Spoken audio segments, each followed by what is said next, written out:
Bienvenidos pues al último tema del curso. Habéis trabajado bien, ya hemos llegado hasta el final. Lo último que nos queda por ver de este curso es la historia de España. Vamos a volver atrás otra vez, lo siento, pero tenemos que empezar desde principios del siglo XX, 1900, justo después de la caída de Cuba y Filipinas, después de la pérdida de Cuba y Filipinas en la guerra contra Estados Unidos. Empezaremos desde ahí y vamos a llegar prácticamente hasta la muerte de Franco y cómo comienza la transición a la democracia, al sistema que tenemos hoy en día.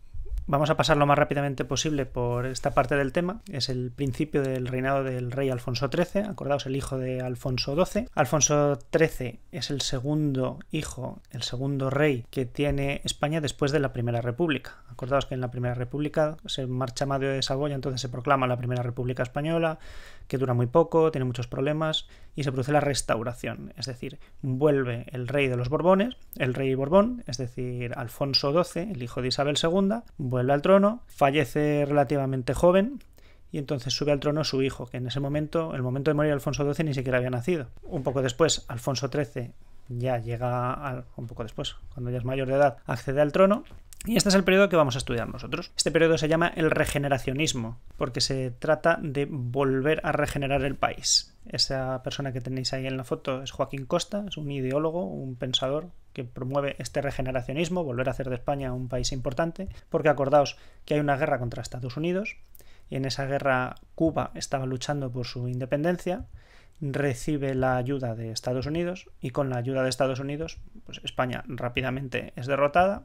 Cuba, Puerto Rico y en Asia Filipinas pasan a estar bajo la influencia de Estados Unidos y España directamente desaparece como potencia colonial. Acordaos, esto ya lo vimos en otro tema, cómo el ejército español no puede resistir y cómo eso provoca un sentimiento de depresión entre los españoles y sobre todo entre los intelectuales, que de haber sido una potencia europea, una potencia mundial, ahora mismo España ha sido totalmente humillada frente a Estados Unidos y se convierte en un país de segundo orden, una potencia poco importante. Hay una serie de pensadores que tratan de volver a poner a España en el lugar que ellos consideran que se merece, es decir, de regenerar España. Y eso va a ser el regeneracionismo. Va a pasar a la política y vamos a tener unos partidos políticos que creen que ellos tienen que hacer algo para regenerar España también.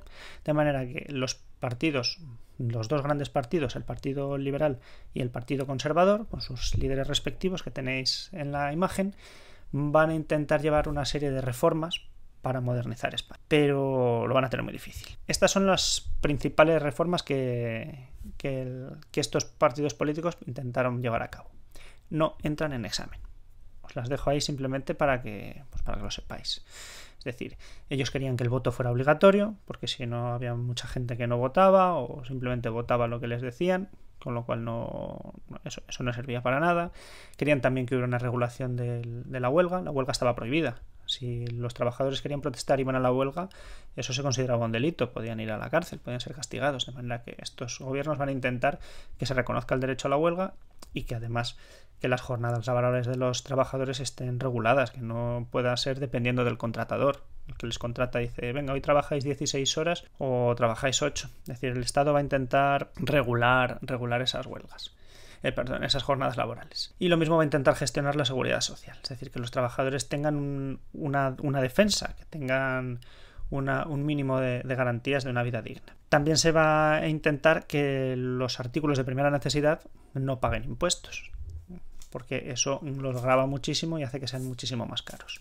De manera que hay una serie de artículos que la Hacienda va a intentar favorecerlos para que la gente más pobre o más vulnerable no esté en desventaja con el resto de la sociedad, es decir, que puedan subsistir. Otra reforma que intentan estos gobiernos es poner el servicio militar obligatorio. Y por último, una ley que denominaron la ley del candado, popularmente, que es la ley que impedía que se establecieran nuevas órdenes religiosas en España. En España había una gran cantidad de órdenes religiosas que los gobiernos consideraban que no eran muy productivas en general, entonces procuran limitar este número de órdenes religiosas. Los problemas, como os podéis imaginar, continúan, sigue habiendo caciquismo, sigue habiendo pucherazo, las elecciones están totalmente manipuladas, la Iglesia tiene bastante influencia y además tenemos problemas de otro tipo, problemas políticos. Todos estos que veis aquí son partidos políticos o grupos de partidos políticos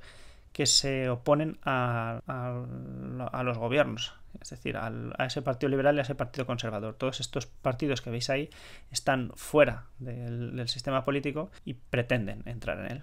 Los partidos republicanos, que no quieren a un rey, que son de distintos tipos, unos que quieren que España sea un solo país, otros que quieren que España sea una federación de países, como ocurre hoy en día con Estados Unidos o como en Alemania. Otros son más avanzados, quieren reformas más radicales, otros pretenden que esas reformas sean más paulatinas, más paso a paso. Tenemos los católicos. Estos católicos en general sí que son monárquicos, pero ahí tenemos diferencias también. Están los monárquicos que defienden a la monarquía de la dinastía Borbón, y después están los carlistas. Recordaos que los carlistas desde 1833 siguen ahí, siguen insistiendo. Hay nacionalistas, normalmente centrados en el País Vasco y en Cataluña. Y por último, como España se está industrializando, ya sabemos que un poquito más tarde que el resto de Europa, pero se está industrializando, cada vez hay más obreros en las fábricas. De manera que hay unos partidos políticos que procuran defender a esos obreros. Ahí tenemos al PSOE, que ya conocemos, que sigue existiendo hoy en día. Todos estos partidos están fuera del sistema y lo que van a intentar es entrar en el sistema, pero es muy complicado. Aparte, tenemos también sindicatos políticos. Unos sindicatos que intentan defender a los trabajadores y que en algunos casos, como la CNT, la Confederación Nacional de Trabajadores, directamente se procura lograr una revolución. Y esa revolución la intentan conseguir mediante actos violentos, mediante atentados violentos. Así que, como veis, la renovación de este régimen es bastante complicada.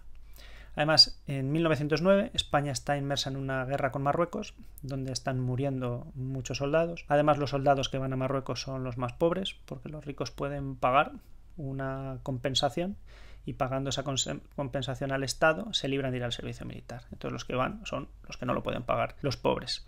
Y eso supone que haya un gran descontento social. Estos pobres pues son hijos de agricultores, hijos de obreros. En Barcelona hay un momento en el que los soldados se rebelan, no quieren ir al frente, y justo antes de embarcar para ir a Marruecos hay una revuelta en la ciudad de Barcelona. Como veis, preparan barricadas, se enfrentan al gobierno y el gobierno lo reprime pues con toda la dureza. Como veis aquí en este cuadro, es bastante famoso. La Guardia Civil directamente carga en la manifestación. Los obreros se han puesto en huelga, se están manifestando, y la Guardia Civil reprime directamente esta manifestación. Con lo cual, la situación es muy complicada. Estamos en 1909. El presidente del gobierno, José Canalejas, es asesinado en 1912. La tensión, como veis, va subiendo. Y además, en 1917 se produce una crisis bastante importante en España. Es una crisis social, porque ya sabéis que hay estos enfrentamientos entre estos obreros, especialmente en Cataluña, que protestan de manera violenta contra los patronos y contra el Estado por sus condiciones de vida. El Estado responde con la represión, con un estado de guerra, de manera que la conflictividad social en las ciudades fundamentalmente pues va a ir en aumento. La crisis militar básicamente se basa en los soldados, en los oficiales que intentan hacer carrera en el ejército, que quieren continuar la guerra contra Marruecos, porque es en la guerra, evidentemente, donde pueden conseguir méritos, donde pueden promocionar, y cada vez tienen más y más fuerza y ejercen más presión contra el gobierno. Y la crisis política aumenta, puesto que el gobierno, con esta situación tan conflictiva que tiene, aumenta sus poderes extraordinarios, reprime las divergencias, y eso hace que los partidos políticos, especialmente los nacionalistas, pues cada vez más y más rechacen las actuaciones del gobierno. En Marruecos la situación se complica mucho más. Las guerrillas que hay en la zona del Rif, que es esa zona que veis en el norte de Marruecos, las guerrillas obtienen cada vez más avances, y hay unas matanzas de españoles muy importantes que suponen, por un lado, una humillación para el ejército español y por otro, una gran parte de sufrimiento. Es muy famoso el desastre de Anual de 1921, que veis ahí, cuando una guarnición española es completamente aniquilada.